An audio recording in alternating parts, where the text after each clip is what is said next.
America's Heartland is made possible by They make up a small part of our population, but have a huge impact on our lives. They take business risks few others would tolerate, all on our behalf. They're American farmers who feed, fuel, and clothe the world. Monsanto would like to recognize them for all they do for the rest of us. Because ultimately, our success and everyone else's depends on theirs. and by the American Farm Bureau Federation, the voice of agriculture. Hi, I'm Jason Shoultz. Coming up on America's Heartland, ranching is in this cowgirl's blood. After an Ivy League education, she returns home and saddles up. Hi, I'm Rob Stewart. Just ahead, we'll take you to Wyoming to meet a woman who turned this field, her field of dreams and these sheep, into a lesson about wool. I'm John Lobertini. We've taken you to cattle ranches and sheep ranches and ranchers that raise alpacas, but this time something different. A Utah rancher whose work is all black and white. That's coming up next on America's Heartland. You can see it in the eyes of every woman and man in America's heartland, living close to the land. There's a love for the country and a pride in the brand in America's heartland, living close to the land.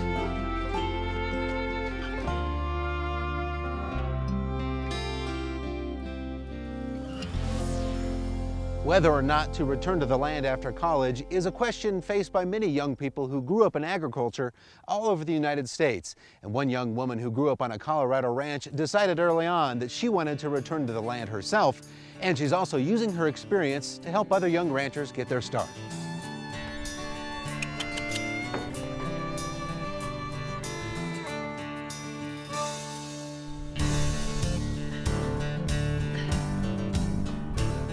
So we're just going along this fence? Yeah, there's 193 of them. The Call of the West. Made famous on page and screen.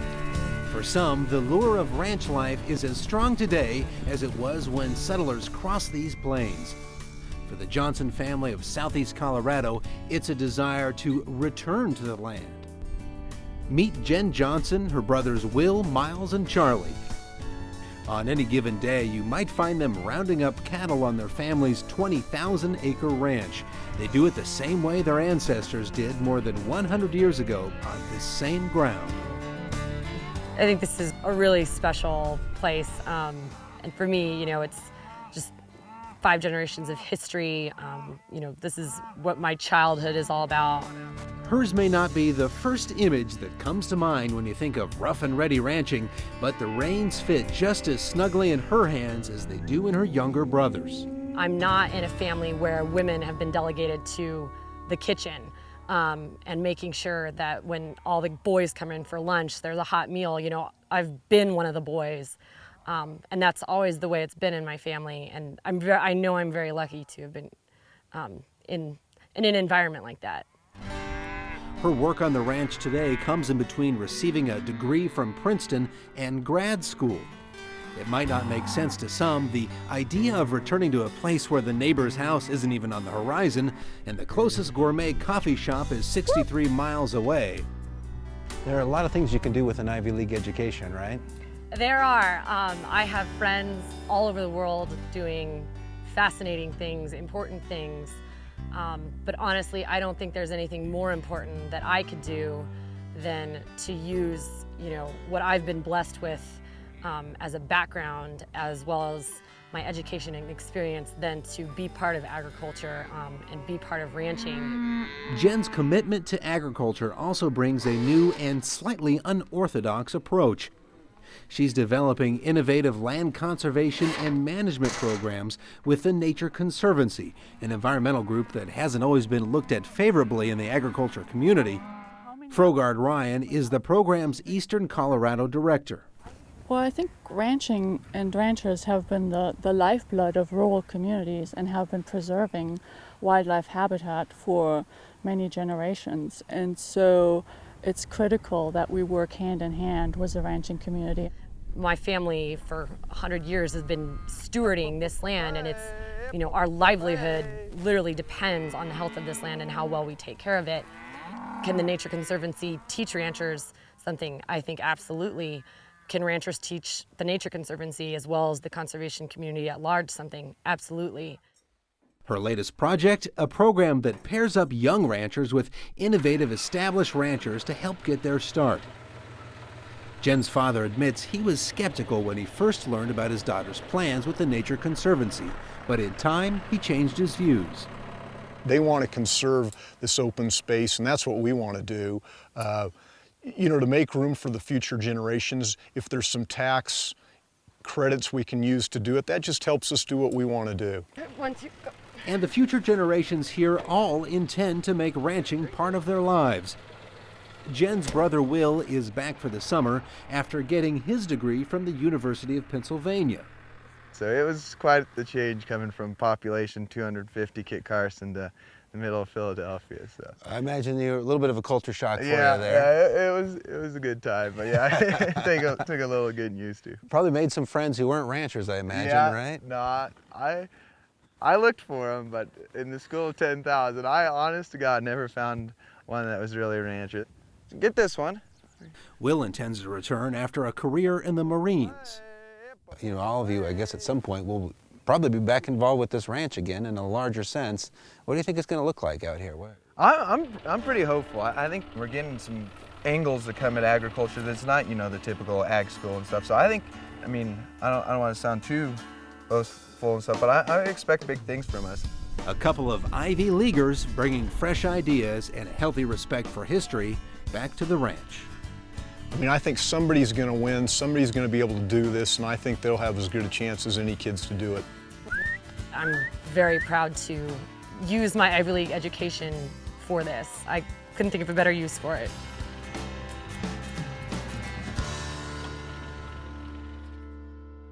While we talk beef, several people claim the distinction of having invented the hamburger.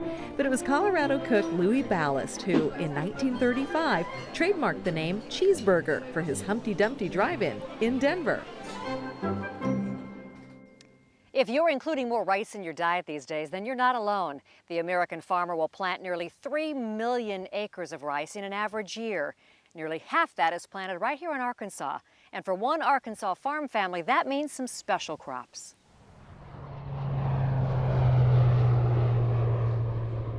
It's a familiar sound during rice planting season.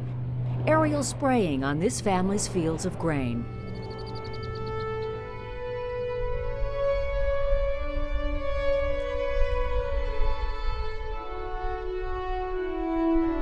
And on the Isbell farm near England, Arkansas, there's also the sound of music.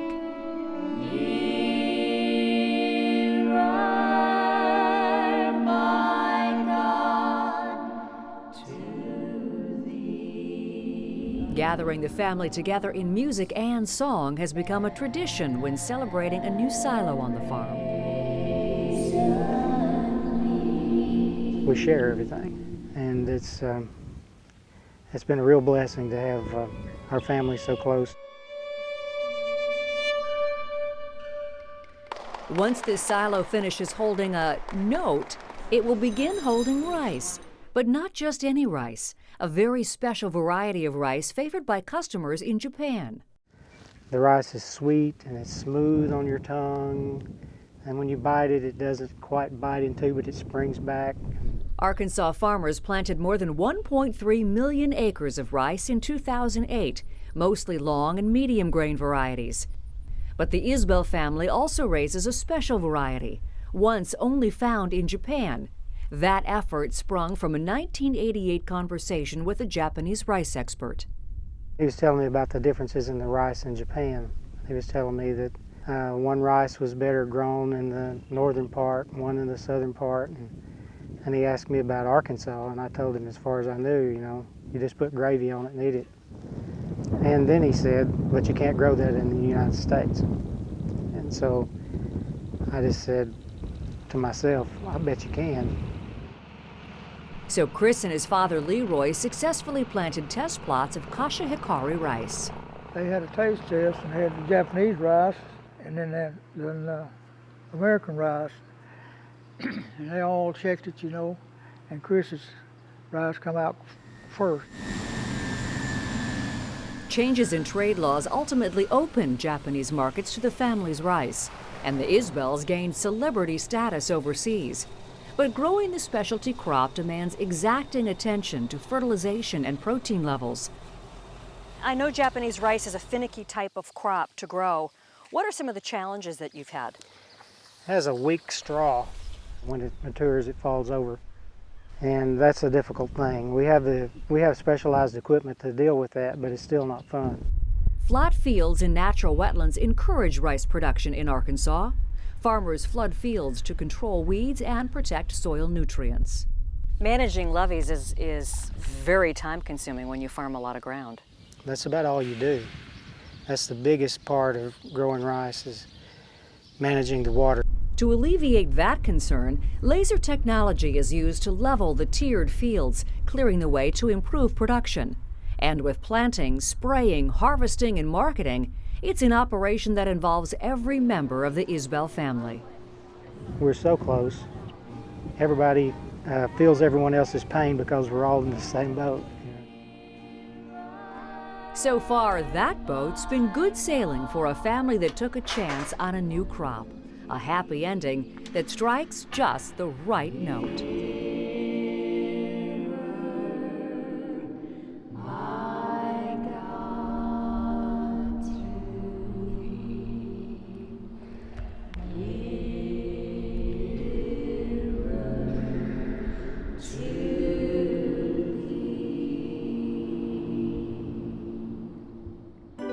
Thanks in part to crop science, world rice production has more than doubled in the past 40 years. And rice is versatile. In addition to food, rice and its byproducts are used for making rope, paper, wine, cosmetics, and even toothpaste. Hi, I'm Rob Stewart, and still ahead, we'll take you to Wyoming to meet a very special lady whose unique ways with wool have made her products here and her passion pretty popular. I'm John Lobertini. Still ahead, a Utah rancher who raises livestock of a different color.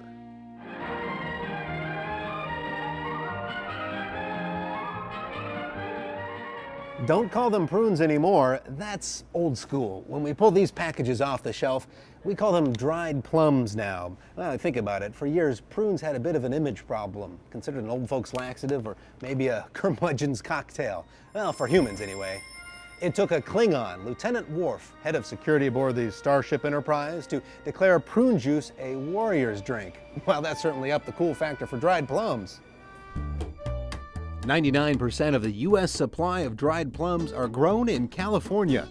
Prunus domesticus is the European variety that's most commonly grown because it's well suited to ripen fully on the tree without fermenting, pit and all. Add to that the dense flesh and thick skin, and you've got a fruit that's perfect for drying. That can happen naturally on the tree over time, or the process can be sped up considerably with drying machines. These ready-to-eat treats are said to contain more antioxidants, or the molecules that protect your cells from damage, than any other fruit. Dried plums are a good source of vitamin A, C, potassium, copper, and dietary fiber. All those things contribute to lowering cholesterol, preventing heart disease, and remember that digestion, better colon health.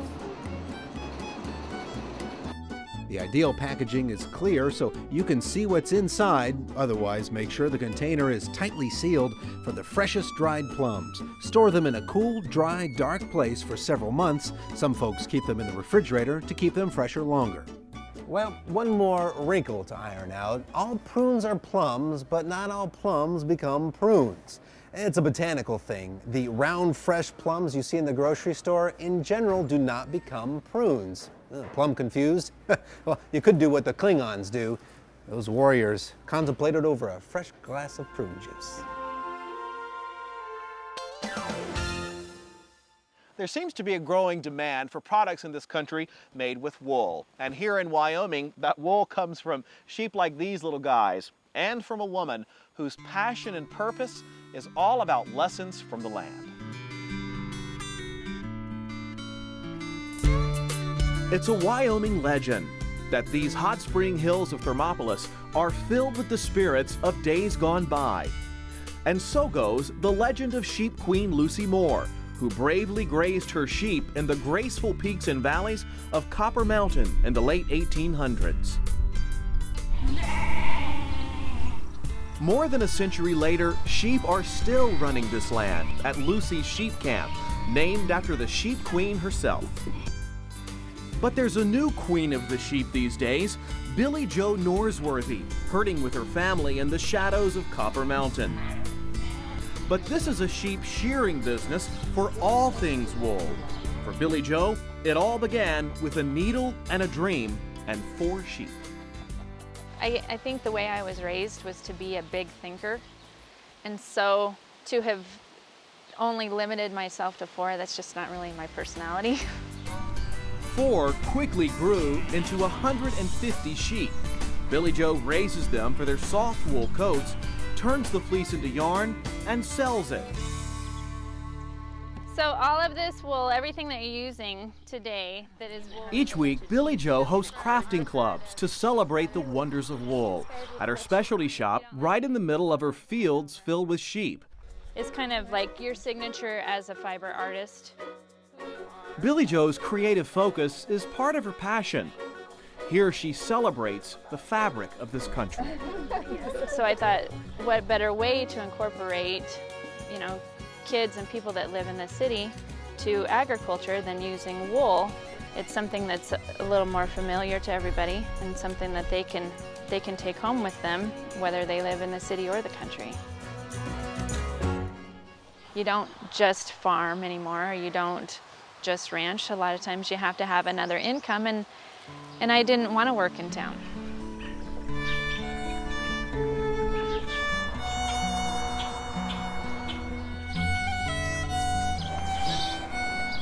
In her backyard, under the old cottonwood trees filled with chirping birds.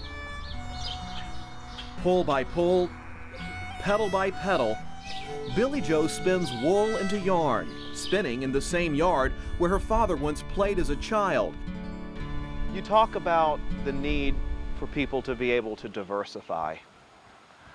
Diversification is extremely important in agriculture. It seems like if you kind of get entrenched in what Grandpa used to do, times change, expenses change, you better be thinking out of the box or you're going to be in trouble. This is your wall of wool back here, and I can't help but see some names. Aretha. Yeah. What's up with that? Aretha Franklin. Yeah. I was a music major in college, so we named them after musicians. And it's that personal touch too. People know where they're getting their wool from, literally, from which animal. And sometimes people email me and say, oh, I got Aretha's fleece last year, can I have it again this year? The soft fleece comes from a coated sheep.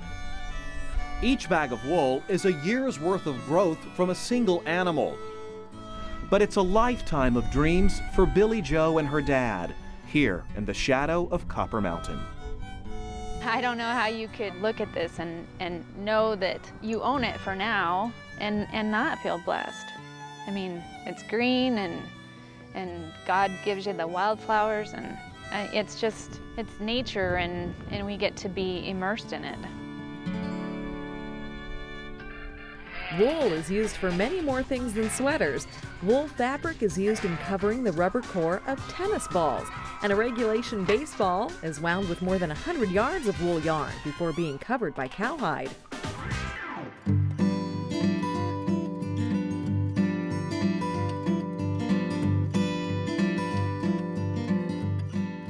Hi, I'm Paul Robbins, and here's something you may not have known about agriculture. Bananas are one of the most popular fruits on Earth, and I'm not monkeying around. You've seen those big bunches of bananas hanging on trees, right? Well, the banana plant is not a tree. It's actually a large herb in the same family as lilies and orchids, and how it got to your grocery store is quite a story. Alexander the Great reportedly encountered bananas on his conquest of India in 327 BC. Legend has it that Al liked bananas so much that when he headed west on another land grab, he took the peely fruit along with him. Bananas flourished in the tropics of Africa and came to Europe with Portuguese sailors in the 1400s. However, those bananas were not the sweet yellow kind that we have today, but more likely red and green plantains. The yellow variety is a mutant strain discovered in the Caribbean in 1836. In the early 1900s, a gnarly fungus called the Panama disease wreaked havoc on banana plantations across Latin America. So a new variety called the Cavendish was developed to replace the dying breed, quickly going from zero to hero and saving the banana industry in the 1950s.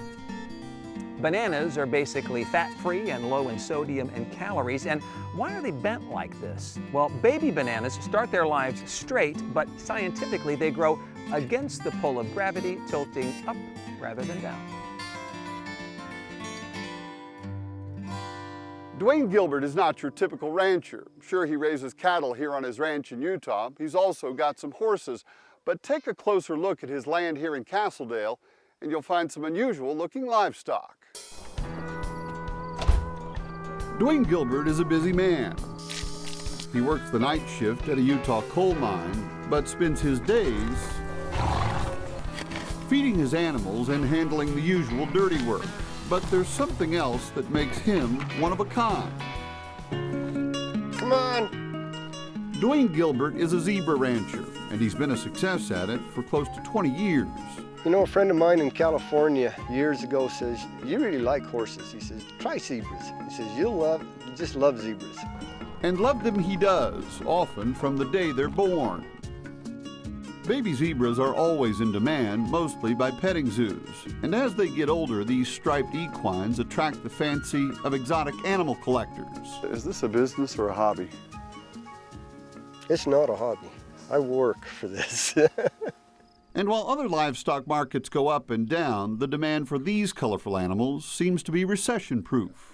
Zebras have been good, and the market has stayed steady for 20 years. And that was 20 years ago.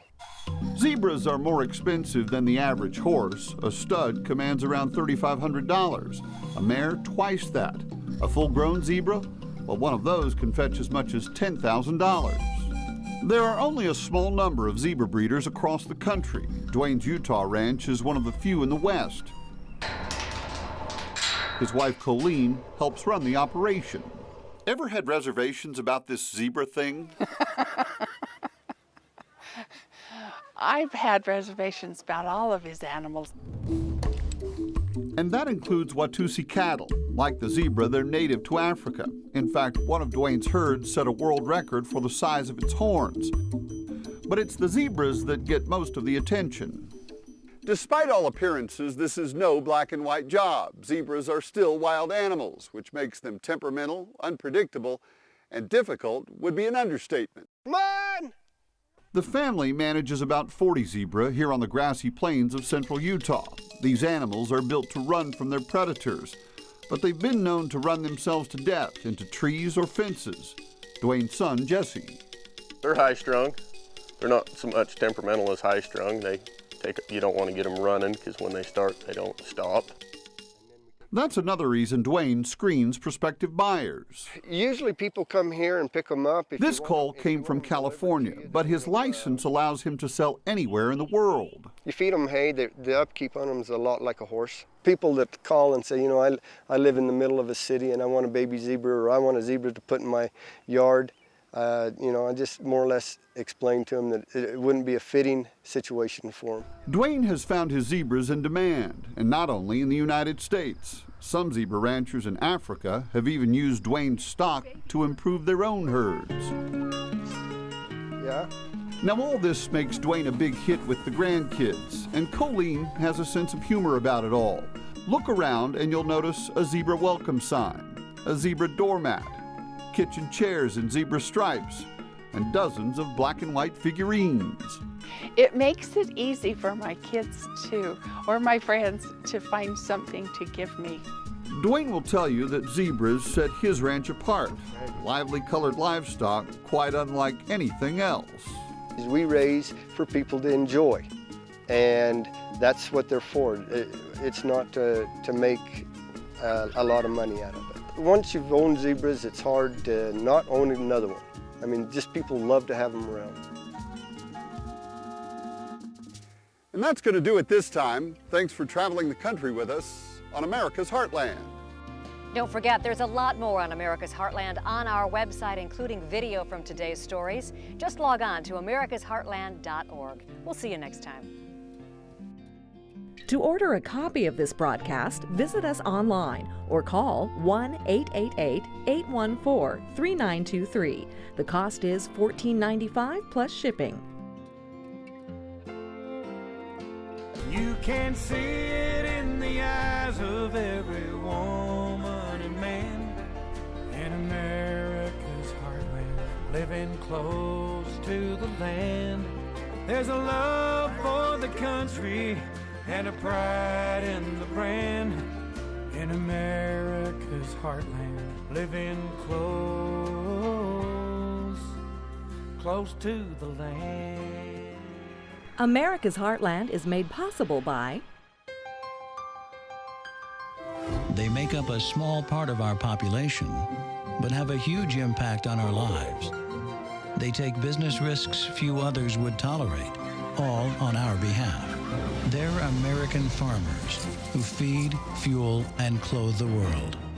Monsanto would like to recognize them for all they do for the rest of us. Because ultimately, our success and everyone else's depends on theirs. And by the American Farm Bureau Federation, the voice of agriculture.